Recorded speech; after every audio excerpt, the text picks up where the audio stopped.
Sejak diluncurkan secara bertahap oleh Direktorat Jenderal Pajak, sistem layanan perpajakan terintegrasi secara online, Kortex masih sering mengalami gangguan. Untuk itu, Menteri Keuangan Purbaya akan melibatkan tenaga ahli teknologi informasi dari luar kementeriannya untuk memberesi masalah Kortex.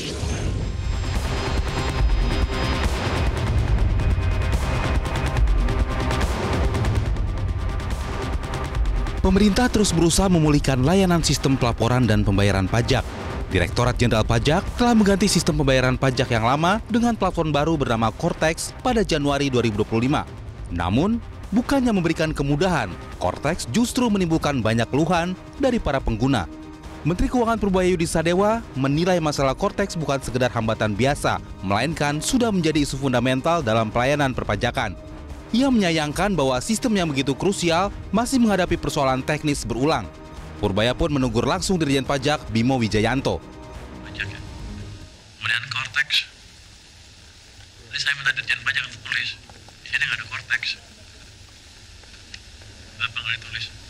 Pada dasarnya saya akan lihat Kortex seperti apa. Bagi Purbaya, penyelesaian masalah Kortex tidak lagi bisa ditunda. Ia menargetkan dalam waktu 1 bulan ke depan sudah ada langkah konkret. Tidak menutup kemungkinan, Purbaya akan melibatkan tenaga ahli teknologi informasi dari luar kementeriannya. Keterlambatan dari Kortex akan kita perbaiki secepatnya dalam waktu 1 bulan harusnya bisa.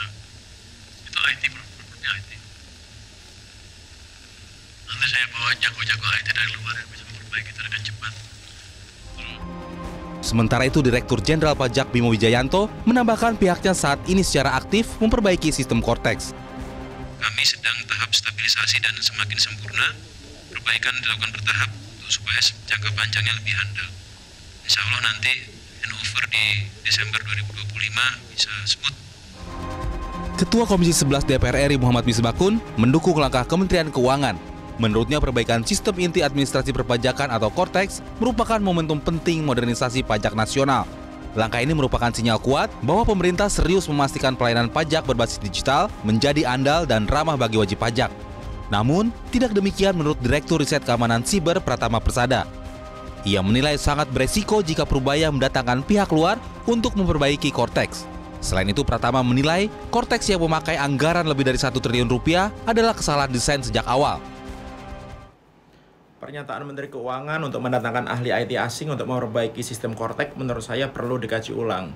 Kenapa? Karena data perpajakan itu adalah data strategis milik negara, di situ ada data wajib pajak, ada data korporasi, ada data aset nasional, sehingga risiko besar jika pihak asing diberi akses atau bisa melihat data-data tersebut. Sistem seharga 1,3 triliun yang sangat mahal sekali menurut saya, ini salah desain dari awal. Tidak melibatkan Badan Siber Indonesia di negara untuk keamanan, kemudian arsitekturnya juga tidak ada yang melakukan asesmen dan lain-lain, sehingga ini menyebabkan desainnya itu bermasalah, sering down dan lain-lain. Untuk diketahui, gagasan mengadopsi dan menerapkan Kortex pajak sudah muncul sejak era Presiden Susilo Bambang Yudhoyono. Seiring waktu, gagasan ini terus berkembang di pemerintahan era Presiden Jokowi. Pengadaan Kortex pajak ini mencapai hampir 1,3 triliun rupiah termasuk pajak. Tim Liputan Metro TV. Jelajahi cara baru mendapatkan informasi. Download Metro TV Extend sekarang.